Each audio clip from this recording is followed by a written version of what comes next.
Shabbat Shalom. At the end of this Shabbat, we will be celebrating the secular New Year's Eve, and the following day, New Year's Day. So different than our Jewish observances of Rosh Hashanah, when we eat apples dipped in honey, introspection, the idea that we look to better ourselves. But the origins of New Year's Day aren't so different than the Jewish understanding. Apparently, about 4,000 years ago, the Babylonians observed New Year's, although it was in March at the time of the planting of their crops, an important agricultural time. And they would offer sacrifice to the gods. They would also return things that they had borrowed from others and repaid any debts. Apparently, if you did all this, the gods would be happy and bless you with good crops. Later, in the 1st century BCE, about the year 45, Julius Caesar decided to reformulate the Roman calendar. And in doing so, he declared January 1st as the New Year's Day. January named after Roman god Janus. And that god had two faces, one looking forward, one looking backward, the god of archways and doors. And the idea was you were looking back at the past year and also forward for the coming year.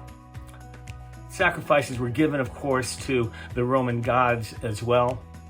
Eventually, by the way, in the Christian tradition, and many Christian traditions still observe it, the January 1st was declared the Brit Milah and naming of Jesus. Later Protestant traditions, by the way, tried to take a new spin, and they saw the frivolous ways and the joyous, really out of control celebrations that were taking place, and Protestant traditions which tried to create a day of introspection. We arrive at a New Year's Eve in which we look towards promises.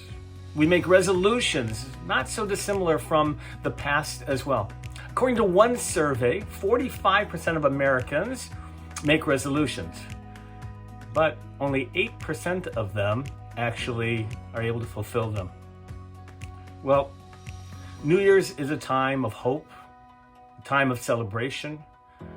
For me, hopefully we think back about the promises we made about ourselves and the people around us and relationships that we made on Rosh Hashanah and that we lived through Yom Kippur.